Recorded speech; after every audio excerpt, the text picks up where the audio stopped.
All right, let's talk real estate. All things real estate. Yeah, welcome back to Popular Properties Podcast. I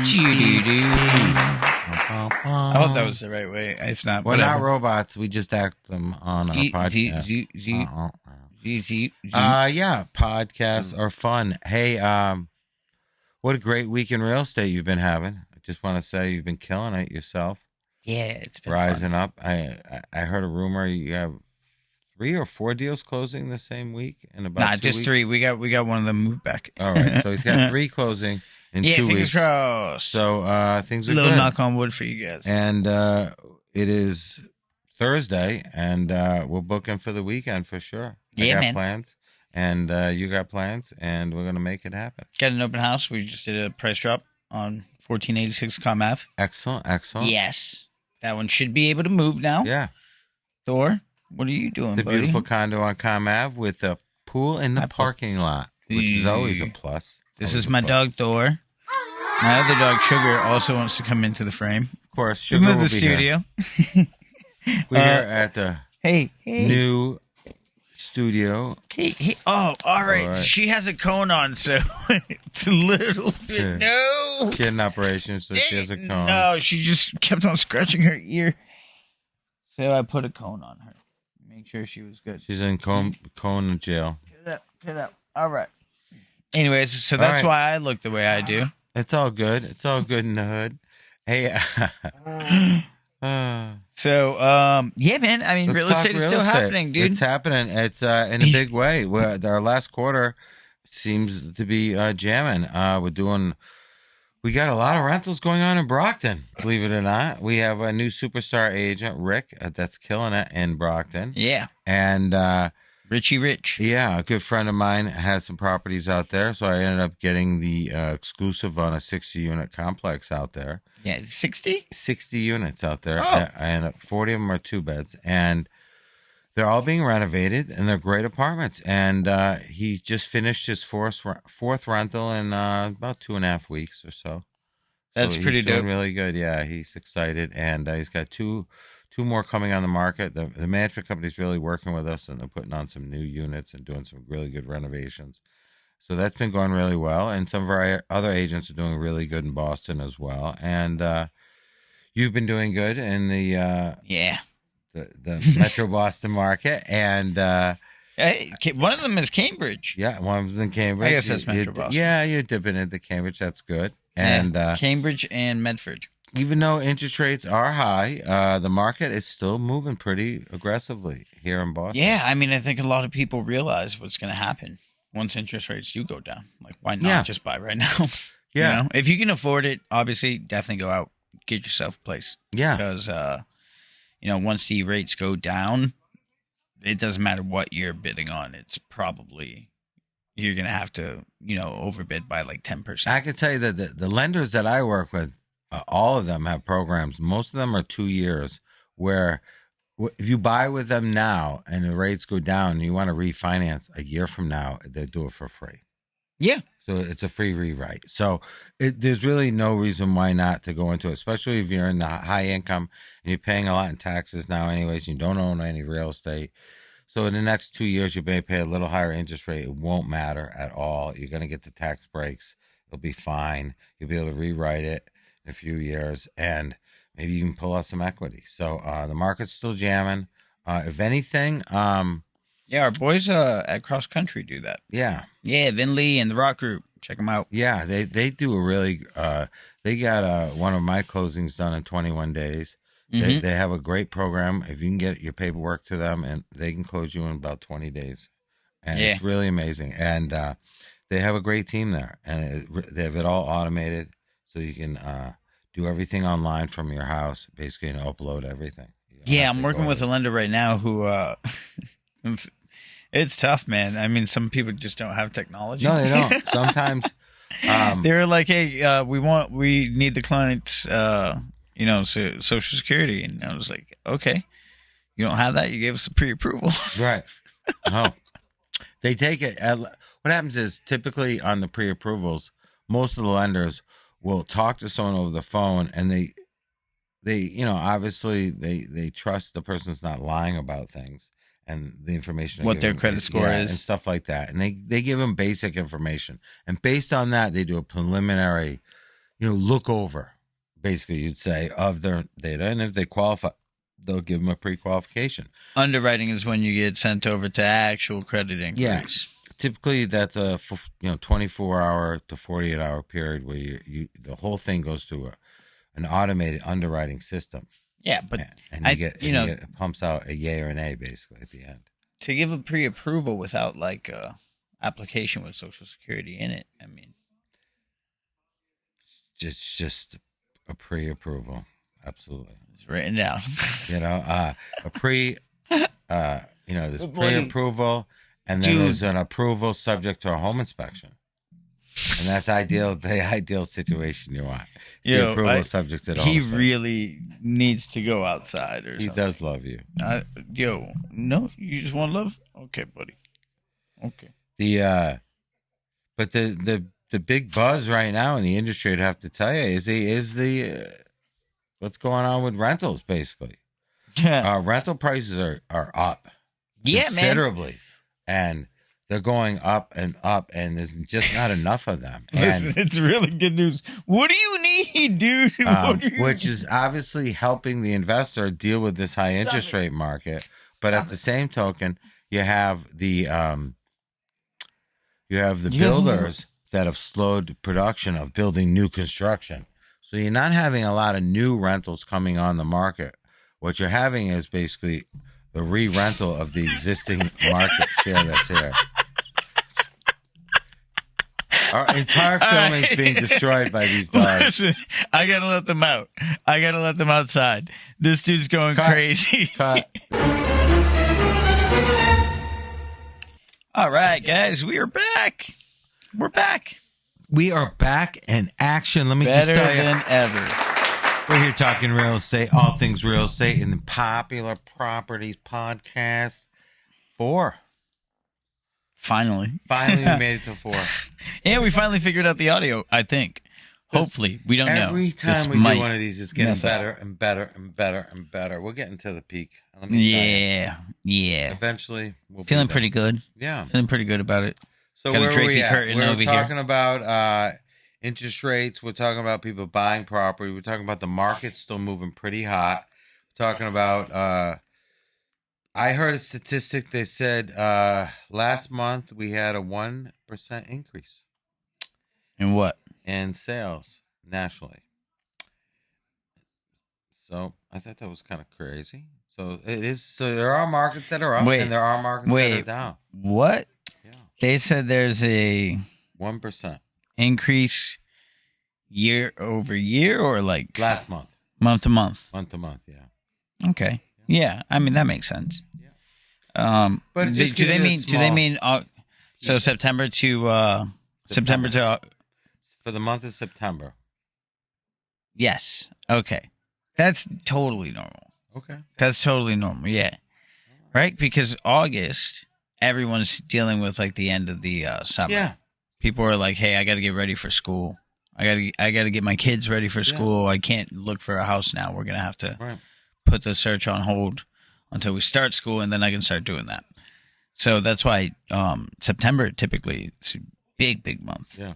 If you look at the what's it called, the listings, in actuality, September and October have as many listings on market inventory wise as May and June. Wow. Those are those like months. Spring market. It's exactly. It's the second round.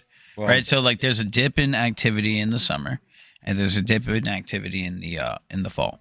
But spring and not the fall, the winter. But spring and fall are super busy. Like right now in Boston, we have the most inventory we've had all year. Wow. Active today.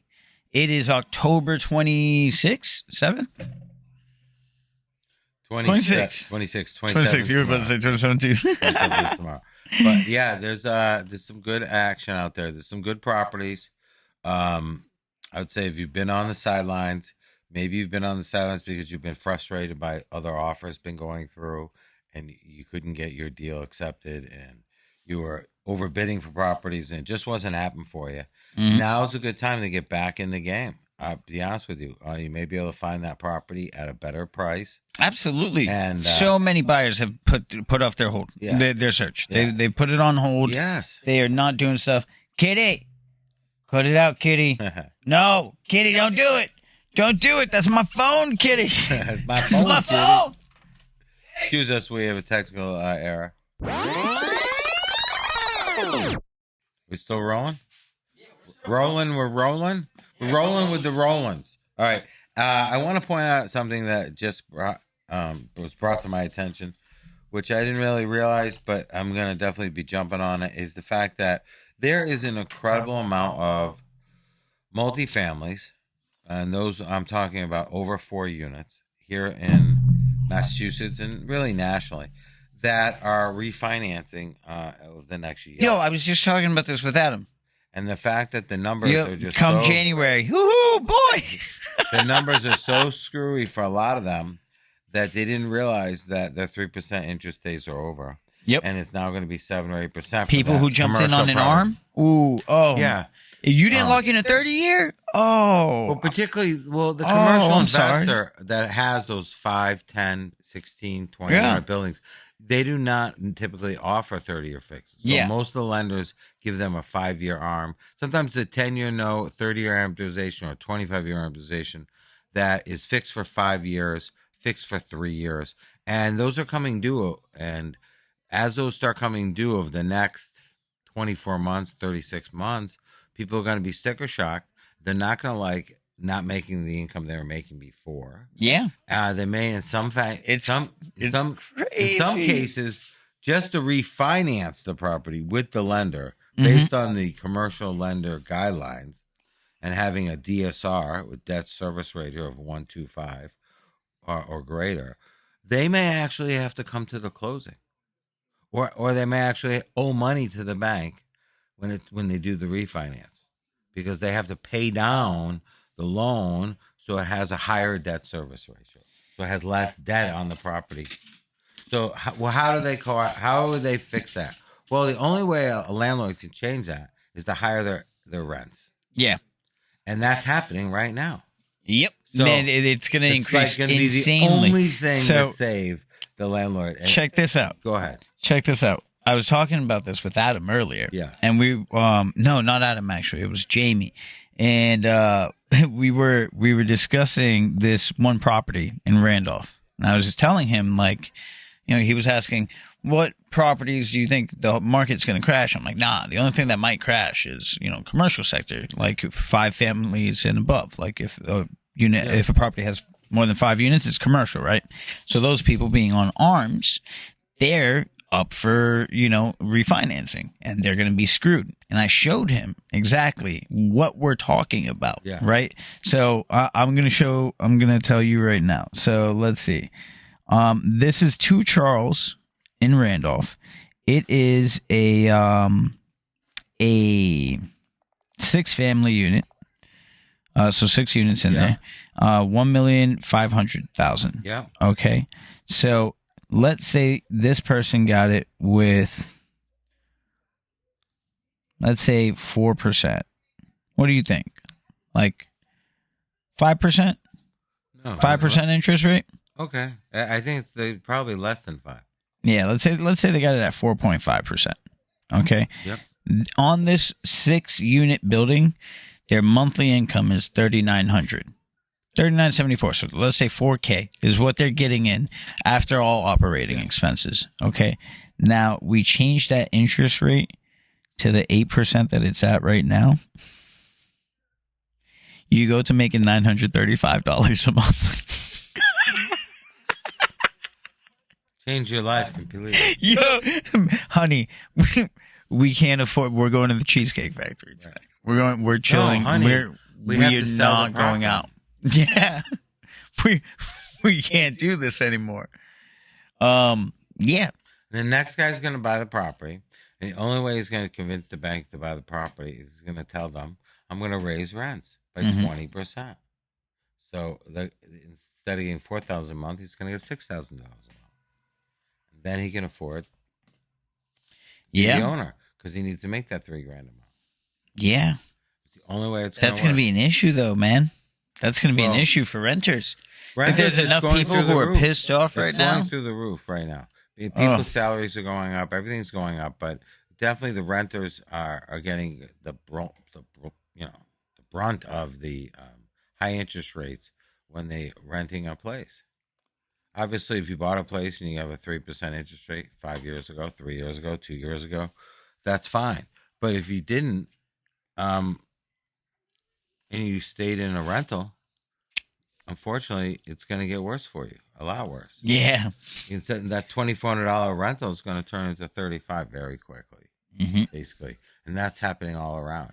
I was talking to another agent today that we have some properties on Symphony Road, and I have a 5-bedroom, 2-bath that we're currently getting $6,600, which is a huge number, but it's a 5-bedroom.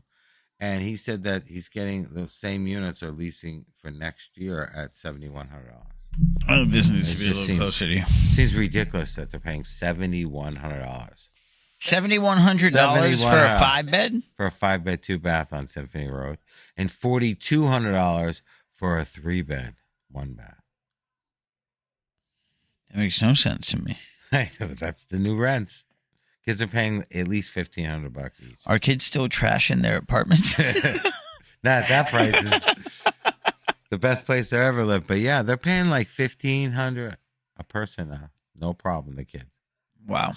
Okay, Yeah, that's so much, man. 3 beds, good 3 beds are going from $4,000 to $4,500. Now, here's the good news, right? Is that more than likely the prices on the multifamilies will have to go down, but rents are still going to raise. Well, listen, in the short run, over the next 2 years, it's probably the best time to buy a multifamily. Absolutely. They're currently going for 97% of list price. Yeah. 97% list Right. price is what the rate is. Well, you're going to see that over the short run be a bit, it's going to turn to 90%. Yeah. And then the sellers are going to be like, oh, shit. Or, oh, shoot. It's all right. Excuse me, We're going to got a bleep it out. blooper. Okay. Oh, shoot. My house didn't sell. I need to really lower it. Yeah. Then when they lower the prices, it'll be back to closer to 100% eventually, and things will level off. But right now, over the next 2 years, you can get yourself a good multifamily. You can get a seller who's not unhappy with the new interest rate environment. Take it over, do some repairs, Mm-hmm. clean it up. You're easily going to get a nice increase of 20 or 30%. And then you're going to have yourself a great investment Yeah. for long term. And you, like say, we can always refinance that later. Yeah. And I then- mean, everybody thinks that, real estate's a get rich quick thing. All of it. Buy and hold. It's all long term. It's the best. Everybody who's really made hard money is done, stayed in the industry long term. Yeah. There is a strategy, one I've used a few times, which is to flip to get rich, as they would say, flip to make it. And there's some people will do it where they've owned, like myself. I started off with 1 condo, then 2 condos, then 3 condos. Then I sold those and bought a multifamily. Sold that and bought a bigger multifamily. Sold that and bought a much bigger property. So Just going that was into a the way. next, the bigger, Yeah, bigger I property. used the properties as a vehicle to buy more properties. Yeah. And I flipped them into larger properties, but I still stayed with the core investment of real estate. Mm-hmm. There is a methodology, and some people use it, and most certainly, some people I know have bought and never sold. Yeah. And they've bought some more properties. They probably didn't get where I got, right? Because they didn't do it as many times. So I got bigger quicker. But they still made good equity. Like, I think about sometimes the fact that I had a 4-unit on Symphony Road Mm-hmm. that we bought for $465,000. Yeah. Okay. 4-unit on Symphony Road, guys. I don't know if y'all know how much that would be going for Right. today. And we You're think talking about about that today. Multi-millions. And that property's worth, let's just say it's worth $3.5 million. Yeah. Okay. Easily. Right. And, there's $3 million there. Mhm. Right. So did I am I worth more than $3 million today? Or was I better off just staying with that single one property this entire time? You know what I mean? So Yeah. it was that's just kind of one of those miracle situations where the properties really increased an incredible amount over there. But I had a partner, so I'd only own half of it. So it's better off I spun off on my own. But at the same thing, if I was able to buy more properties by squeezing out some things, maybe I would have done well owning multiple properties and holding on to them. So there are different strategies. A good friend of mine who's done very well in real estate and probably owns about $40 million worth of real estate today. He swears by the you hold some and you sell some. Mm-hmm. You know what I mean? There's some you hold and some you sell. And if you do enough of that, then you still are gaining wealth by buying more properties on kind of a regular basis as well. And you always have some you're buying and always some you're selling. Analyzing which ones are you're actually working out, what neighborhoods are, kind of like on a quicker uptrend. Yeah. Can you move one into a neighborhood that'll, get you a faster return or increase in value, right? That's a fun topic. Which neighborhoods do you think are going to increase in value? Yeah. Man, my ADD is going crazy. It is shit. It's all good. Let me tell you what's going crazy right now. What's going crazy right now is Hyde Park. Hyde Park's pretty nice. Dedham was doing really well. It still is doing pretty well, but in a lot of sectors of Dedham, it's kind of already kind of expanded. I would tell you that, like I say, Hyde Park is doing well. There are parts of Jamaica Plain that you can get at a good price point still over by Eggleston Square are still affordable. In some Which is sense. Fantastic because all of Stony Brook is just getting hooked up. That whole section has all been regentrified. If so anybody it's really pretty knows fantastic. Boston, we've had the word regentrification for me in Boston's meant many things. Mm-hmm. But I've been here since the 80s. Early 80s. And I've seen sectors of Boston develop. And I'd say at this point, we've gone through probably about 3 ups and downs of the market since I first got here. That now it just finally got to the point where a majority of the neighborhoods have gone through a complete revitalization. And they are looking good. As a city as a whole, the city's looking really good. I mean, because a lot of those areas that sometimes, there'd be sections of Dorchester, a section of Roxbury that would just about get regentrified and the market would crash and investments would leave the area, and then the market would get back up and they would be close. But I think at this point, there's been just enough overall good times over the last, say, 20 years that we've now gotten where a lot of the parks have been redone. The streets are looking really good. Yeah, man, even Franklin Park is looking great. You been to the City Lights? Oh, City Lights is awesome. Yeah. Once in a while, very nice. Sometimes, the apes get out a little bit. It's no big deal. They like to have fun, what I mean? Yeah, the birds are out there, the lions. The lions. It's the zoo, guys. It's the zoo. It's the zoo. Yeah. Things are good at Franklin Park. Things are looking good there. They have actually a really good golf course there. Mm-hmm. It used to be 9 holes for $9. I think it's a little more today, but 9 holes for $9. Yeah, no, it used to be. Yeah, we gotta go. Yeah, for you had to be a city of Boston resident though for that price. I am. Yeah, well, you get that. I may have to pay 12. I'm out in Framingham, so we'll look that up. But in either case, that'll be for next year. I need some golf clubs. I have some clubs. You got some? I have an extra set. We can play sometime. That's awesome. But this winter, we have to think about getting you. Do you ski at all?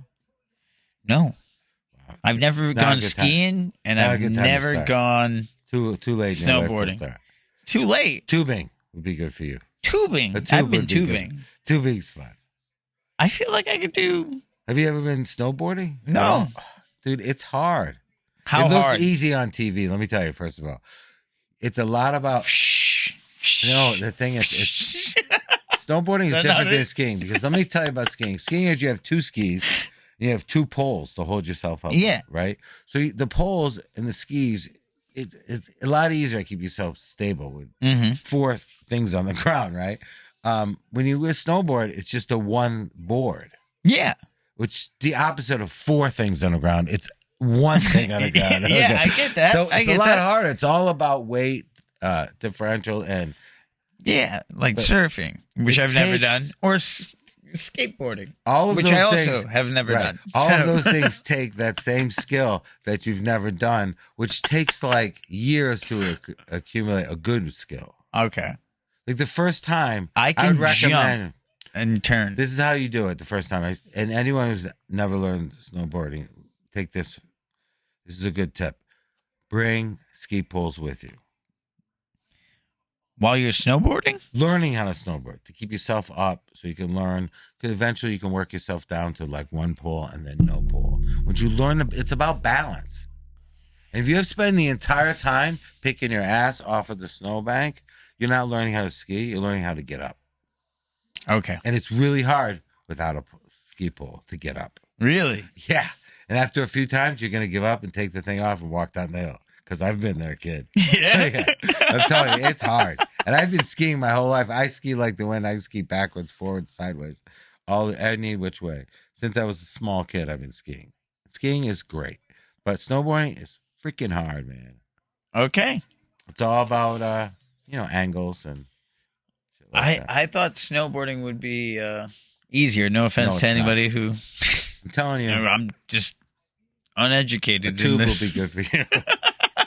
Go tubing, dude. All right, Tubing but be we're gonna fun. go skiing this year. We'll go tubing. We'll go skiing. They have it at the Blue Hill Reservation here. In Boston. Yeah, yeah. It is actually fun. I think they have a bar there too, so you can just have a great time That'd be at the mountain. Yeah, a pretty good event. yeah, it would be a good event for the agents. What's the liabilities in that though? Oh, they're just there because they want to be. They're not there because they have to. We don't got any. No, All right, cool. it's all good. Let me just say what we're going to talk about. Oh, I want to talk about technology for a minute. The new technology of the world. Yeah. Well, today we have lots of new technology. Obviously, we have a lot of things online. So a lot of the homes are online. A lot of the information's online about the home. Virtual tours, A lot of Matterports. virtual tours are online. You have, the virtual walkthroughs are great. But also I want to talk to you about the fact that working with a great agent like Israel, he's come up with a great system to sit down and go over properties with you. And that is to go on a Google Meets. It seems very simple and very simplistic, but it's actually revolutionary in a sense that you'd sit down with an agent for 15, 20 minutes at a time, maybe a half hour, go over your wants and needs, and actually go through the properties, sort of like you would maybe as an old school client at a 1970s or 80s real estate office, where you'd sit in the office and go through the book together and look at homes and discuss the different positive and negatives about the homes and put together a list of things you wanted to see that weekend. In today's world, you could get together with Israel or myself and have a meeting. It's going to be virtual online. You could be on your phone or on your computer or on your iPad, and you can be able to see the homes, do virtual walkthroughs, see videos of the homes, talk to the broker about things you like, things your wants and needs. And at the end of the day, you got yourself a nice list, maybe 2 or 3 properties. You took out a few that didn't work out for you. You grabbed a few that do. And you saved yourself a lot of time and effort, and you've built yourself an alliance with your number one team member who's out there working for your best interest to find you a great property. So I think it's just a great thing that you're doing, and it's a great system. Yeah. I mean, thank you. And we also do, analytics on the house, right? So when we're reviewing it, we check to see whether it actually fits your search criteria. Yeah. We put that into a nice little sheet for you so you can review it, both financially and trying to adapt it so it can actually be like, does it check this box? Does it have the 2 baths that I need? Does it have, everything? And then just lights up green. Like, yeah, this one's good. It fits everything that you wanted. It's in here. Yeah. So it's a pretty nice little system. Yeah. I like it a lot. It helps me really get a sense for the client beforehand. A lot of people are just eager to meet the person. I want to make sure that I'm capable of helping them, and seeing if I'm a good fit for them. Because I might be a little overbearing sometimes. Yeah. I'm always like, hey, Some people listen, like that. They're this agent. They want their agent out there this going to home get is 'em, not going to make you any get it money for in the them. future. Okay, like this Right. this home's going to suck, and people sometimes don't like that. They just No. want an agent who's going to be like, hey, yeah, sure, it's Sometimes fine. they just want a doorman. I'm like, no, this home's falling apart. Like, yo, you're the floorboard over there. I know. I stepped through it. I've said that. I've killed deals on the showings. I'm like, no, you Dude, don't you want have this. to, man. Like, There's mold over there, man. Forget it. Let's get out of this house. You know what I mean? It's like it's not that easy to get out. Yeah, I mean, I think that's an agent who does that for you truly cares, that where you're going is a good fit for you Yeah. financially. It's very important. I've gone over those home inspections with the buyers, and it's 13 items. It's like, all right, well, maybe this isn't the house for you. Yeah. Let's discuss that. You have cracks in the foundation. You need a new boiler. This is, the wiring's pretty subpar. Mhm. Let's think about maybe looking at the one down the street for the same price that has new electrical. Yeah. I think we have a buyer on our hands. Would you want to buy a house? This is Thor. Or, He's super, super loving. Hey, buddy. yeah. Good boy. Oh, I gave him a superhero. kiss. So now the other one, Suge Knightley the third, is coming over to Eric, and she's doing a nice little stretch. So what I wanted to say, actually, Eric, is our friends at Metro Boston Property Inspection Yes. would like to teach our sales agents the ins and outs of having Fantastic. a home inspection. Information is power. Yeah. There's no doubt about that. And No, I That'd think be it's great. fantastic because Yeah. that's what truly I'm like when I go to a property. I'm not there to tell you that the property is nice. I'm there to figure out if the property is messed up, and then also there to figure out if the property is going to be something that's going to increase in value in the hold future, value. or Falling apart. exactly. That's what I'm there Yeah. for. I'll give you my opinion if you want Absolutely. it, but I mean, when I go through the house, I do the same thing. I look at the joists. I'm like, yeah. all right. Hey, you get lost Those over are- here. I'm going to head into Yeah. the basement real fast and tell you if we can just call this Do- short. Do I see some termites? Do I see termites? Do I see cracks in the foundation? Do I see issues that are huge Yeah. in the house? If I see them, then shit, there's problems. That's Yeah. for sure. Legit. 'Cause I have And a it's not bad because eye. he's blind. I have a bad eye. Cataracts. Anyways, You'd think. yeah. Yeah, man. So that's interesting. Yeah, I like to say that's Hey, we got to get him in there. we got to get them in there. So I think that's great. Yeah, home inspection for the agents is a great idea because they can only inform their buyers and they can only help the sales process. Yep. No doubt about it. Obviously, not for them to be like, "Hey, yeah, no, I'm Yeah. an approved home inspector." No, but it's just for them to Yeah. know what to look for when they're walking a property with somebody. How to tell the dates of like the water heater, and where to find the date on the furnace. What kind of electric wiring. Like if you see ripped wiring, what does Right. that mean? There's just so many little things that are super beneficial. This is what I deal with. This is how my job goes when I work from home. Just so you know. Just You so have you lots know. of assistants It's when you work this. from home. Hi, buddy. Good boy. Good boy. This is like having children. Yeah, it is. It is. But I mean, all right. So, well, guys, before we go, you got anything else? Because I think that these dogs want me to stop filming. I think they do. They're like, yo, get out of that chair. Dude, you're being rude. Thank you.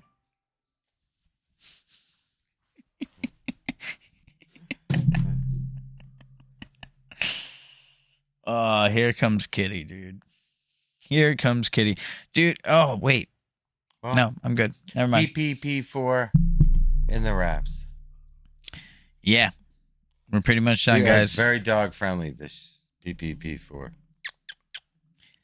And that's That's a wrap. a wrap, guys. Later.